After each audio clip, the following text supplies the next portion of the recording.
Now to the very emotional and complex subject of abortion. Abortion in this country is largely regulated by the states and territories rather than the federal government, with guidelines around the procedure varying in each jurisdiction.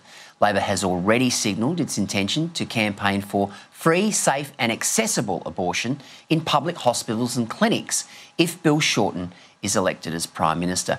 Pro-life group Cherish Life, who unsuccessfully fought the Palaszczuk Labor government's move to decriminalise abortion in Queensland, now says it will target the ALP during the federal election campaign. And for more, I'm joined by Cherish Life Executive Director Teeshan Johnson. And Teeshan, you believe your fight will cost Labor votes and ultimately seats. Yes, absolutely. A lot of people, when they understand that this would mean more abortions throughout Australia, there's already about 80,000 abortions a year, and this would actually pay, taxpayers would be paying for more abortions throughout Australia, a bill of about $60 million. Research has shown that people are becoming more and more life-centric, and most people disagree with abortion. 60% of people disagree with abortion past 13 weeks gestation. And, you know, Victoria has abortion up until birth for any reason. Now Queensland has abortion up until birth for any reason. ACT does. Northern Territory, 23 weeks. People would be appalled if they actually understood what Labor had in terms of their abortion policy. I should also note, Peter, that our abortion laws are very, as well as being brutal, our abortion rate is very high. It's 19.1 per 1,000 women aged between 15 and 44 years old. America, by comparison, the United States of America is only 11. Okay. And also Germany's only 9. So ours is right up there, and that's very concerning for a developed nation. Tell us about the campaign that you launched to try and stop the Palaszczuk government from doing this. We know that the vote was incredibly controversial. There was a lot of pro-abortion supporters down there on the night. I actually happened to be down there on the night seeing someone else. But take us through what you tried to achieve there. And it was pretty close. In the end, it was a conscience vote. How did you go about that? And what sort of research did you do to try and convince politicians that this was not the right way to go? Yes, we did extensive Galaxy poll research, in fact, the biggest poll on abortion in the whole of Queensland. And we saw that only 3% of women actually agreed with abortion up until birth and 6% of Queenslanders. So their bill, which ultimately became an act, actually went against community standards. We engaged whole regions. We marched 5 times, twice in Brisbane and 3 of the regions. We did research on, we split men and women, and we found that women are decidedly more pro-life. People don't agree with abortion up until birth for social reasons, and people actually think women considering abortion should have safeguards like an independent counselling, mandatory a cooling off period before having an abortion, when you see the doctor and then when you get the termination, and those things are standard in European models. We did lobby many seats, particularly Labor. At the end of the day, I don't think it really was a conscience vote. You believe they followed the party line? Of course. There was manipulation, abuse, threats of, losing their pre-selection. I mean, really? Yeah, that's what I heard from a few people. Yeah. Yeah. Okay, so switching to the federal arena, I mean, what are you going to do in the lead up to the May election as far as enlightening people on what Bill Shorten's plans are for this particular piece of legislation? Absolutely. We're going to be specifically targeting some Emily's List seats. So Emily's List obviously is like the abortion funnel into politics.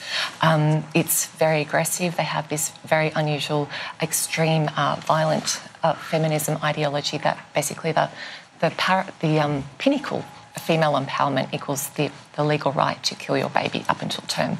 So we're targeting Emily's Listers. There's 22 Emily's Listers, are all ALP, of course. It's a function of the ALP. We think we can possibly roll about 6 of them out of their seats. They're winnable seats. We're also offering support to pro-life candidates or MPs who will commit to us if things go badly for us in the election and Labor does get in there, we'll try to block anything that comes through. I was going to say, what other pro-life groups are you forming an alliance with as you go towards the federal election? Yeah, definitely. Opening discussions with Right to Life New South Wales, who are very good, very militant. There's 2 pro-life groups in Victoria. I'm in contact with Tasmania. I'm about to go to the Western States as well. You're not deterred by the outcome of some of these unsuccessful campaigns, certainly in places like Victoria and Queensland. Clearly you've got to have a little bit of resilience when it comes to this sort of stuff. And I think it's really ironic, actually, that most politicians, they get out there and they kiss babies, and that's part of their shtick. And here we have a situation in a lot of states right now where, this whole abortion bill has created so much division among not only politicians but among people. Yeah, you're absolutely right. It's ironic. It's also kind of disgusting that they say on one hand they're kissing babies to get votes, and on the other hand they're writing policy for their destruction. I think... Sorry, what was your question? Oh, basically, what do you think will happen in the lead up to the federal election around combining with pro-life groups? I think the LNP will hold with the help of us. Our goal is not to help the LNP, but to get a pro-life government in. And they're definitely more pro-life than Labor at this point. We're definitely not deterred. As you said, if anything, we're motivated to go harder. A lot of our people are joining political parties. Some people are like, I'm going to study law, I'm going to politics, this is it, this has gone far enough. It's also in step with world trends to a more life-centric way of thinking about unexpected or problematic pregnancy. Abortion's kind of a very 1970s mindset, and I think we are seeing a move away from that, which is encouraging. I was going to ask you about the groundswell of support. Give us an example of some of the support that you get from what you would consider to be average mum and dads. What sort of database have you got when it comes to supporters out there? Well, an interesting thing is our financial supporters increased by about 35%.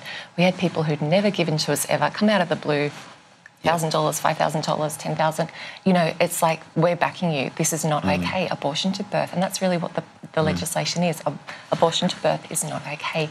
I had pro-choice people approach me and say, I'm pro-choice, but this is pro-abortion and this is extreme. I don't agree with abortion past the first trimester. And so there's a lot of people who came on board like that, and people are kind of a bit shocked by the brutality of it, and they should be. Very brutal. Tell me about the legislation that essentially happened in Victoria and Queensland, and the fact that, and I was gobsmacked when I actually did some research into this. Yeah. So you can actually abort a child, a fetus, right up until birth in Victoria and Queensland, on the grounds that they are socially unacceptable to the parents. How do you... And they only need the support of 2 doctors to actually be able to do that.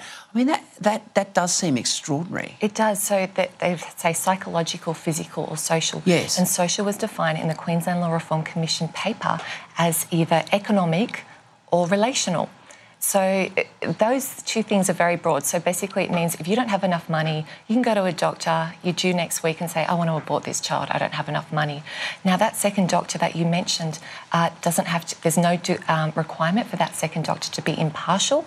Can be one abortionist to another, and there's no legal requirement if there is no second doctor. So we know law without a penalty is no law at all. People won't follow it.